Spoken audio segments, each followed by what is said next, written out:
امید ہے کہ آپ لوگ سب ٹھیک ہوں گے اور خیریت سے ہوں گے. اپنا بہت خیال رکھا کریں اس امید کے ساتھ کہ ہر آنے والی صبح جو ہے آپ کے لیے ایک نیا اچھا پیغام, ایک اچھی نئی روشنی کی کرن لے کے آئے گی. تو جیسے میں آپ کے خدمت میں حاضر ہوتا رہتا ہوں ویڈیوز لے کے اس کے ٹاپک کے حوالے سے کنٹینٹ, تو آج میں لے کے آیا ہوں بقرعید, کیونکہ یہ بقرعید کی آمد ہے.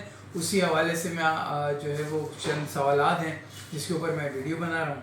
سوال اکثر یہ ہوتا ہے کہ یار قربانی کی وہ کون سی شرائط ہیں جس کی وجہ سے قربانی واجب ہو جاتی ہے. آیا کہ ہر مسلمان پر قربانی واجب ہو جاتی ہے یا بچوں پہ نہیں ہوتی ہے یا 20 سال تک ہوتی ہے, یہ کس طرح ہوتی ہے؟ قربانی واجب ہونے کے لیے کون سی شرائط ہوتی ہیں؟ اس کی کوئی خاص کرائٹیریا ہوتا ہے جس کے اندر انسان آتا ہے؟ تو یہ کئی سارے سوال میرے پاس کامنٹ باکس میں آتے رہتے ہیں, فیس بک پہ, انسٹاگرام پہ, یوٹیوب پہ, ٹک ٹاک پہ.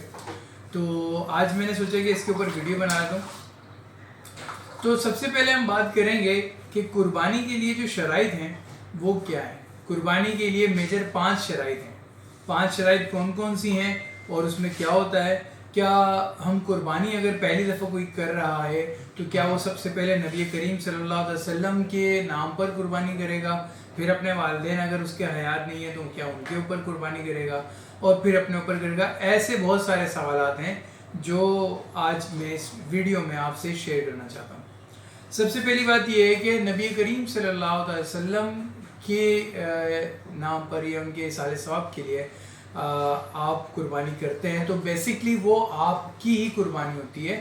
آپ منسوب نبی کریم صلی اللہ علیہ وسلم کی ذات سے کر دیتے ہیں, جس کا ثواب جو ہے وہ وہاں پہ اللہ عز و جل. اصال ثواب کی دلیل بھی یہی ہے کہ نبی کریم صلی اللہ علیہ وسلم نے ایک مینڈا اپنی طرف سے اور ایک اپنی پوری امت کی طرف سے ذبح فرمایا, قربان فرمایا. تو یہ اصال ثواب کی ایک بہترین اور پختہ دلیل ہے, اس سے سب اتفاق کرتے ہیں.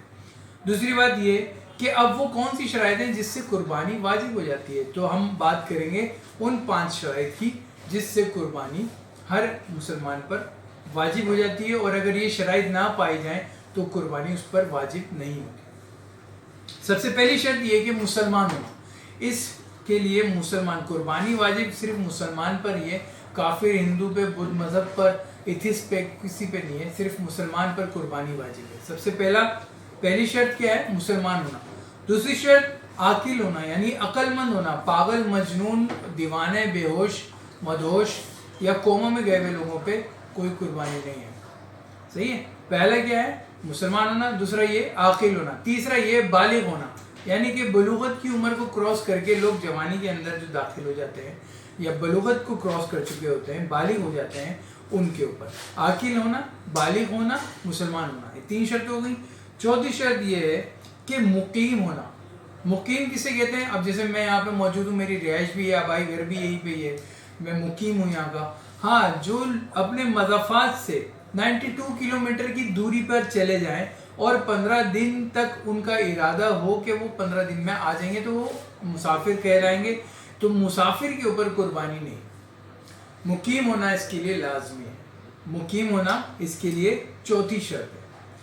اس کے بعد 5ویں اور آخری صاحب نصاب ہونا. اب صاحب نصاب اپنے اندر ایک بہت بڑی تفسیر ہے. صاحب نصاب کو میں آپ کو بہت ہی شارٹ فارم میں اور بہت آسان طریقے سے سمجھا دیتا ہوں. صاحب نصاب اس شخص کو کہتے ہیں جو عید کے 3 دنوں میں, یعنی 10 ذی الحجہ, 11 اور 12 ذی الحجہ کی مغرب تک, یعنی غروب آفتاب تک, 10 ذی الحجہ کی صبح صادق سے لے کے 12 ذی الحجہ کی غروب آفتاب تک جو صاحب نصاب ہو جائے, یعنی جس کے پاس 7.5 تولے سونا آ جائے یا 52.5 تولے چاندی آ جائے یا اتنی مالیت کا مال تجارت آ جائے یا اتنا مال اس کے پاس کیش میں ہو یا اتنا مال اس کے پاس حاجت اصلیہ سے زیادہ ہو, تو اس کے اوپر قربانی جو ہے وہ واجب ہو جائے گی. صاحب نصاب. اب میں آپ کو بات بتاتا ہوں, صاحب نصاب کے اندر کنفیوژن ہوتی ہے. کسی کے پاس صرف سونا ہے اور کوئی دوسری چیز نہیں ہے, نہ تجارت کا سامان ہے, نہ کیش ہے, نہ چاندی ہے, صرف سونا ہے. اب اس کے اوپر نصاب جو ہے وہ جب تک 7.5 تولہ سونا نہیں ہو جائے گا, صرف کیونکہ سونا ہے اس کے پاس, تو یہ صاحب نصاب نہیں ہوگا. ہاں, اس کے ساتھ اگر کچھ چاندی یا کوئی کیش یا دو جنس کی چیزیں ہوتی تو پھر یہ سونے کی قیمت اور وہ کیش یا چاندی یا جو بھی مال تجارت ہے اس کو ملا کے دیکھتے کہ 52.5 تولے چاندی کا معیار بن رہا ہے, نہیں